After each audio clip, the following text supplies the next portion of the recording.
I want you to take a moment and try to recall in your mind the last time you had the flu, that you were sick.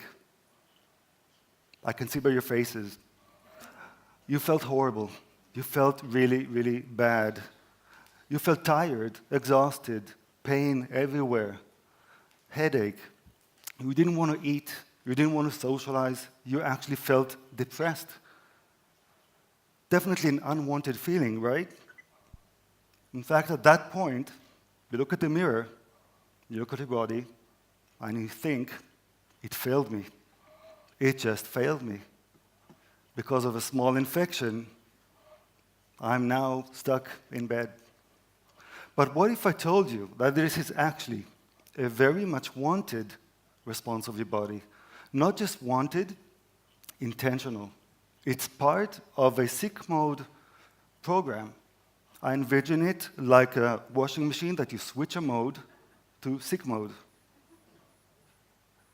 A glimpse at the end, you'll understand that you do need to have the washing machine plugged in. Personal experience. But that actually is part of the story. Because you switch to sick mode, and it's not a very passive mode, it's a very active mode. You've developed fever to stay out from going out to the sun and warm up, afraid of predators. You develop pain so you don't move, so your body can recover. You lost your appetite. You became asocial, asexual, so as not to infect the rest of the people around you, the herd.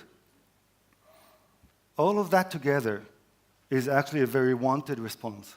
And if we dive in and look at what happens under the hood, under the surface of your body at that point, it turns out that there's a set of molecules that governs these events. And they're anti-inflammatory molecules, but not the kind that you see on the shelf in the pharmacy.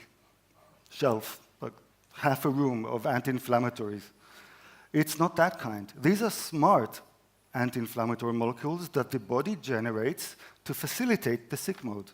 See, what happens is, when you're sick, when you're infected, the immune system is going to attack on your tissues against the pathogens, and the tissues suffer.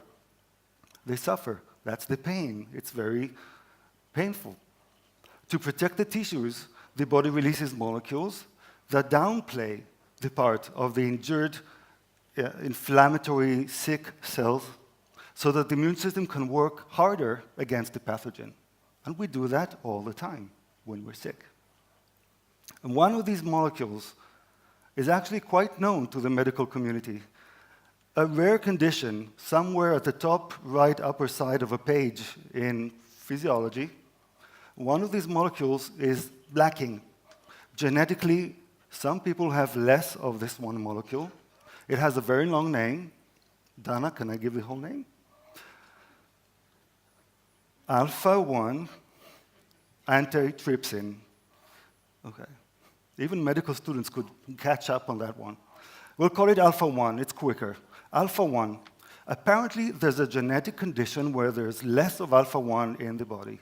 Those patients, 1 in 10,000 people, have lung degradation early in life, excessive inflammation in their body, and poor wound healing. They cannot close wounds properly, just because they have less alpha-1 in their blood. For these individuals, pharmaceutical companies have been extracting human alpha-1 from plasma, human plasma, and injecting it to these individuals once a week, slow drip for life, and they're now spared from the lung degradation. Their lungs can recover. They don't have these inflammatory bouts, and they actually return to closed wounds. Turns out you really know how much you need something only when it's gone. This alpha-1 is the center of my research. Today, it is in more than 30 clinical trials worldwide, some in Soroka, some in the country, some in the States, some in Canada, some in South Africa, and there's more, Australia, in people that do have their own alpha-1. People with type 1 diabetes, people with multiple sclerosis, people with inflammatory bowel disease, cystic fibrosis, heart attacks, stroke. Apparently, alpha-1 treatment benefits these individuals. And before I tell you the secret, how it works, I have the urge to go back to 2003 to give you some reasoning. Why would it be that I actually study this one anecdotal model of a molecule at the corner of a page? And the reason is that I just got into my postdoctoral fellowship, new lab in Denver, Colorado, at the UCHSC, University of Colorado Health Science Center. Looking at my empty desk, at my swiveling chair, I sat there, and then the pressure starts. You finish training, you have to choose a path, this is your future, give an impact, return to Israel, you need a lot of motivation there. And I'm looking at my empty desk.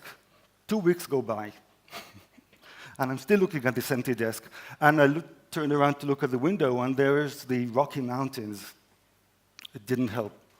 And I felt, not everything, I felt a pat on my back, and I turned around, and it was a physician, a resident physician there at UCHAC, holding a big messy pile of papers, articles under his left hand, and a bottle of glass with alpha-1, and he said to me, welcome to Colorado.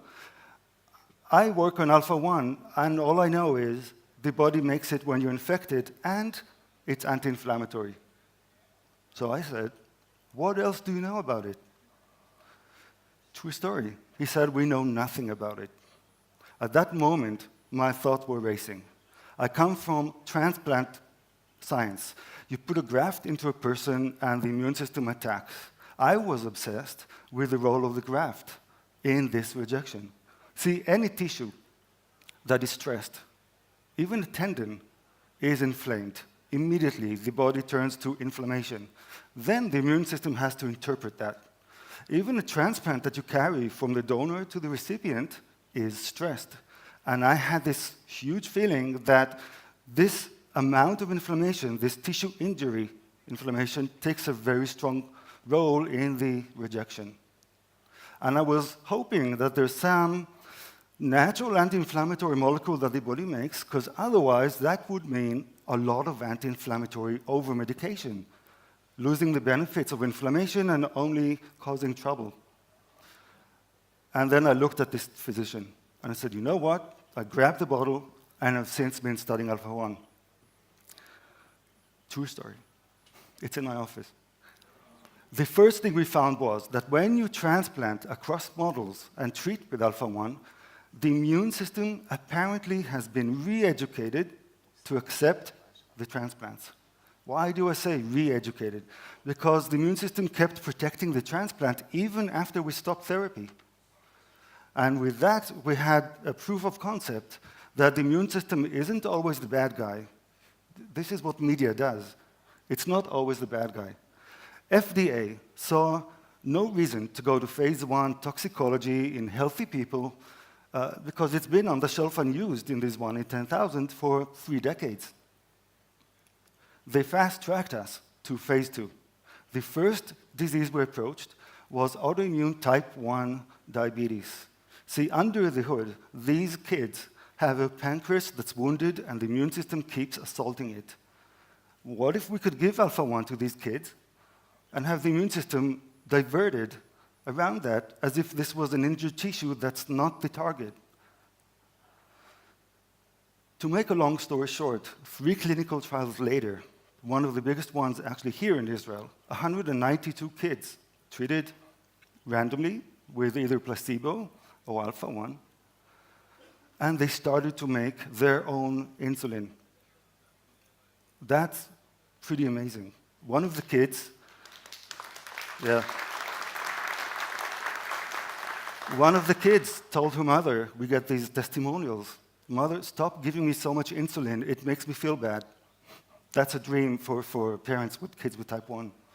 A call came from Seattle soon after some of the publications came out, and those were a bunch of physicians in Seattle struggling with kids that are at deathbed because they had leukemia and a bone marrow transplant, and the bone marrow attacks the kids. You win the battle, you may lose the war. They called us up. They said, your papers look like they talk about this molecule that doesn't cause damage, but actually allows the immune system to work, which is what they wanted.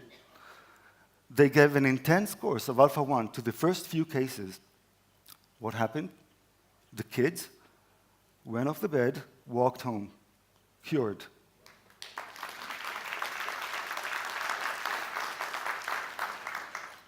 Is it possible that humankind doesn't have enough alpha-1? That's tempting to think, right? Well, the secret behind alpha-1 is actually older. It goes way back. We studied it. It's a primitive molecule. So primitive, it actually exists in all the animal kingdom. Animals have different forms of alpha-1, multiple copies of alpha-1. What happens in evolution usually is that genes get copied, replicated, they get mutated now and then, and we discard anything that doesn't provide advantage. Humans only have one gene of alpha-1, one gene, and it's called the orthodox gene. You have to copyright things before you choose, but it's called the orthodox gene because it's the one version of alpha-1 that's eroded around to just be alpha-1, possibly without a lot of its functions, because humans apparently succeeded in surviving, even though eventually, now and then, they get a small wound. It's not that life-threatening for humans. We took the DNA of human alpha-1 and compared it to the animals, and we actually found that the human version of alpha-1 is so eroded that when we introduced back to it elements of alpha-1s from nature, from animals, as far back as these worms and salamandra, this alpha-1 is now much more potent. I'm standing here delivering new news for some of you, but we now have in our hands several prototypes of new alpha-1 that is more than 500 times more potent than the human extracted plasma alpha-1. It's not a blood product. It's easy to manufacture. It closes wounds faster. And that's BGU alpha-1 2.0, the new one. Patented, it's patented. I can see the worries. So we stand humbled in front of a sick human body. And we think to ourselves, it failed, but it didn't. And it doesn't believe in shortcuts. It just doesn't believe in shortcuts. Unlike Waze, which is an Israeli invention and very good. Unlike Waze, it's the man with the one leg that you'll ask how to get to your destination best. Ask that man. Ask the sick body. Learn from the wisdom of the sick body. Thank you.